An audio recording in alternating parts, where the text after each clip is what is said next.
हमारा ग्रह गर्म हो रहा है। इसके नतीजे हर जगह दिखाई दे रहे हैं। पिघलते ग्लेशियर, समुद्र का बढ़ता स्तर, एक्सट्रीम वेदर इवेंट्स, ये सब हमें याद दिलाते हैं कि बदलाव की सख्त जरूरत है।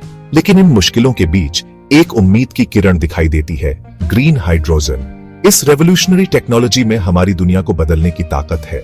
फॉसिल फ्यूल्स पर हमारी निर्भरता को खत्म करके क्लीन एनर्जी का एक नया युग लाने की, एक ऐसे भविष्य की कल्पना कीजिए जहां इंडस्ट्रीज थ्राइव करें, घरों में बिजली हो और गाड़ियां चलें, सब बिना किसी हार्मफुल इमिशंस के। यही ग्रीन हाइड्रोजन का वादा है। ग्रीन हाइड्रोजन कोई दूर का सपना नहीं है, यह एक वैज्ञानिक सच्चाई है। इसे इलेक्ट्रोलिसिस नामक प्रक्रिया का उपयोग करके पानी के अणुओं को विभाजित करके उत्पादित किया जाता है, जो सौर या पवन जैसे अक्षय ऊर्जा स्रोतों द्वारा संचालित होता है। जब इस ग्रीन हाइड्रोजन का उपयोग किया जाता है तो यह केवल जल वाष्प उत्पन्न करता है, जिससे यह वास्तव में शून्य उत्सर्जन वाला ईंधन बन जाता है। जीवाश्म ईंधन के विपरीत, जो हानिकारक ग्रीन हाउस गैसों को वातावरण में छोड़ते हैं, ग्रीन हाइड्रोजन एक स्वच्छ और टिकाऊ विकल्प प्रदान करता है। समझो की बात यह है कि ग्रीन हाइड्रोजन इकोनॉमी में आना थोड़ा मुश्किल है, खासकर फॉसिल फ्यूल इंडस्ट्री वालों के लिए। जिन कंपनीज का दबदबा है वो नेचुरली डरते हैं कि कहीं उनका बिजनेस खराब ना हो जाए। लेकिन इकोनॉमी का गणित बदल रहा है। रिन्यूएबल एनर्जी और इलेक्ट्रोलाइजर टेक्नोलॉजी का खर्चा कम हो रहा है, जिससे ग्रीन हाइड्रोजन फॉसिल फ्यूल्स के मुकाबले में सस्ता होता जा रहा है।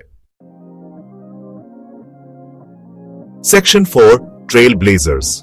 मुश्किलों के बावजूद बहुत सारे देश और कंपनियां ग्रीन हाइड्रोजन रेवोल्यूशन में आगे आ रहे हैं। स्कॉटलैंड के हवादार किनारों से लेकर सऊदी अरेबिया के धूप से भरे रेगिस्तानों तक बड़े बड़े प्रोजेक्ट्स बन रहे हैं। सऊदी अरेबिया का NEOM, एक फ्यूचरिस्टिक मेगासिटी, पूरी तरह से रिन्यूएबल एनर्जी से चलने का लक्ष्य रखता है, जिसके केंद्र में ग्रीन हाइड्रोजन है। ये ट्रेल ब्लेजर्स दिखाते हैं कि एक क्लीन एनर्जी फ्यूचर न सिर्फ मुमकिन है, बल्कि हमारे पहुंच में भी है। Section 5, a global imperative. Green hydrogen अगर ज्यादा यूज होगा तो बहुत बड़ा असर होगा। जैसे ट्रांसपोर्टेशन, फैक्ट्रीज और हीटिंग, जिनमें अभी तक फॉसिल फ्यूल्स का यूज होता है, उनको डिकार्बोनाइज कर सकते हैं। इससे ग्लोबल कार्बन डाइऑक्साइड इमिशंस कम होंगे और क्लाइमेट चेंज के बुरे असर भी कम होंगे। Section 6, a call to action. जलवायु संकट की गंभीरता तुरंत कार्यवाही की मांग करती है। सरकारों, व्यवसायों और व्यक्तियों सभी की हरित हाइड्रोजन अर्थव्यवस्था में बदलाव को तेज करने में भूमिका है। सरकारों को ऐसी नीतियां लागू करनी चाहिए जो हरित हाइड्रोजन प्रौद्योगिकियों के विकास और तैनाती का समर्थन करें, निवेश के लिए प्रोत्साहन प्रदान करें और नवाचार को बढ़ावा दें। व्यवसायों को इस स्वच्छ ऊर्जा समाधान को अपनाना चाहिए, अनुसंधान और विकास में निवेश करें और हरित हाइड्रोजन को अपने संचालन में एकीकृत करें। Gap 3S। Section 7, the economic upside. Green hydrogen economy में जाना बस पर्यावरण की जरूरत नहीं है, यह काफी इकोनॉमिक अपॉर्चुनिटीज भी देता है। ग्रीन हाइड्रोजन को अपनाने से रिसर्च एंड डेवलपमेंट से लेकर मैन्युफैक्चरिंग और इंफ्रास्ट्रक्चर तक कई सेक्टर्स में काफी जॉब्स पैदा हो सकते हैं।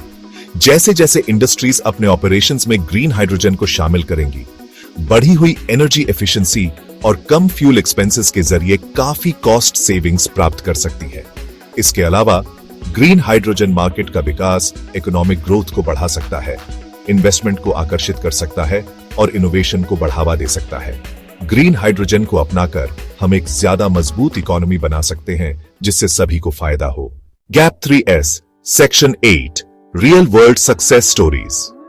पूरी दुनिया में ऐसे कमाल के प्रोजेक्ट्स चल रहे हैं जो ग्रीन हाइड्रोजन की ट्रांसफॉर्मेटिव पावर दिखा रहे हैं।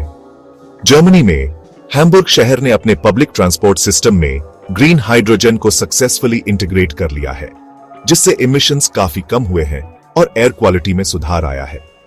इसी बीच जापान में तोशिबा और पैनासोनिक जैसी companies cutting edge hydrogen fuel cells develop करके आगे भी आच रही हैं और घरों और बिजनेसेस को क्लीन, रिलायबल एनर्जी दे रही है। ऑस्ट्रेलिया में hydrogen energy supply chain HESC project international collaboration के लिए एक मिसाल पेश कर रहा है। जापान को ग्रीन हाइड्रोजन एक्सपोर्ट करके और ग्लोबल एनर्जी मार्केट्स की क्षमता दिखा रहा है। ये केस स्टडी सिर्फ आइसोलेटेड सक्सेसेस नहीं है, ये एक सस्टेनेबल फ्यूचर का ब्लूप्रिंट है जो ये प्रूव करते हैं कि इनोवेशन, इन्वेस्टमेंट और कमिटमेंट के साथ ग्रीन हाइड्रोजन हमारे ग्लोबल एनर्जी लैंडस्केप का एक कॉर्नरस्टोन बन सकता है। इन ट्रेल ब्लेजिंग एफर्ट्स को देखकर हम ब्रॉडर अडॉप्शन के लिए वैल्यूएबल लेसन्स और इंस्पिरेशन ले सकते हैं और एक क्लीनर और सस्टेनेबल वर्ल्ड का रास्ता बना सकते हैं। गैप 3S भाग 9 टेक्नोलॉजिकल ब्रेकथ्रूज। ग्रीन हाइड्रोजन इनोवेशन कुशल और किफायती उत्पादन और भंडारण को आगे बढ़ा रहा है। इलेक्ट्रोलिसिस में तरक्की और नए कैटलिस्ट एफिशिएंसी को बेहतर बनाते हैं। फोटोकैटालिसिस हाइड्रोजन उत्पादन के लिए सूरज की रोशनी का उपयोग करता है। उन्नत सामग्री हाइड्रोजन भंडारण के उपायों को बेहतर बनाती है। प्राकृतिक गैस के बुनियादी ढांचे के साथ एकीकरण की खोज की जा रही है। ये इनोवेशन एक स्थायी ऊर्जा भविष्य का मार्ग प्रशस्त करते हैं। गैप 3S भाग 10 हरित भविष्य के लिए एकजुट। टिकाऊ ऊर्जा भविष्य के लिए अंतर्राष्ट्रीय सहयोग बहुत जरूरी है। सरकारें, उद्योग और शोधकर्ता ग्रीन हाइड्रोजन को अपनाने में तेजी ला रहे हैं।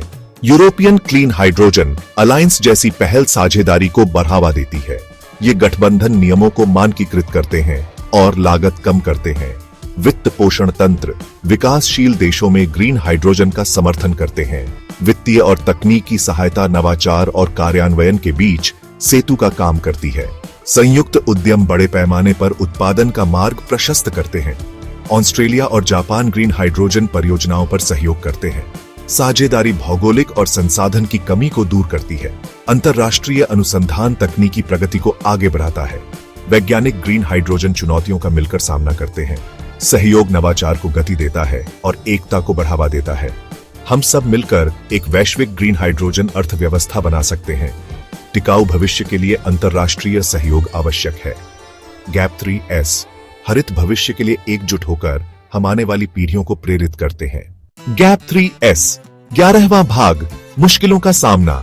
ग्रीन हाइड्रोजन में बहुत संभावनाएं हैं, लेकिन इसकी प्रोडक्शन कॉस्ट ज्यादा है और इंफ्रास्ट्रक्चर की चुनौतियां भी हैं। नई खोजें और रिन्यूएबल एनर्जी की कम होती कीमतें इसे और ज्यादा वायबल बना रही हैं। इंफ्रास्ट्रक्चर बनाने के लिए इन्वेस्टमेंट और कोऑर्डिनेशन दोनों जरूरी है। हाइड्रोजन जलने वाला होता है, इसलिए सेफ्टी प्रोटोकॉल जरूरी है। लोगों को इसके बारे में पता होना और इसे अपनाना बहुत जरूरी है। नई खोजों और सहयोग से हम इन मुश्किलों का सामना कर सकते हैं। गैप 3S ग्रीन हाइड्रोजन हमारे सस्टेनेबल फ्यूचर में एक अहम भूमिका निभाएगा। 12वां अध्याय सामूहिक कार्रवाई की शक्ति। हरे हाइड्रोजन में बहुत ज्यादा क्षमता है। हमने इसके विज्ञान और शुरुआती कोशिशों को देखा है। एक बड़ा बदलाव बहुत जरूरी है। दुनिया भर का सहयोग बहुत जरूरी है। आर्थिक फायदे साफ हैं। सफलता की कहानियां हमें प्रेरित करती हैं। चुनौतियां अभी भी हैं। लागत, बुनियादी ढांचा, सुरक्षा। मिलकर काम करना बहुत जरूरी है। सरकारों, उद्योगों, शोधकर्ताओं और लोगों को एक साथ आना होगा। साथ मिलकर हम एक स्थायी भविष्य बना सकते हैं। 7वां भाग हमारा साझा भविष्य। वर्टिकल बार भविष्य पहले से तय नहीं होता है। वर्टिकल बार ये उन फैसलों से बनता है जो हम आज लेते हैं। वर्टिकल बार ग्रीन हाइड्रोजन को अपनाना सिर्फ पर्यावरण की जरूरत नहीं है, बल्कि सबके लिए एक बेहतर और ज्यादा सस्टेनेबल भविष्य में निवेश है।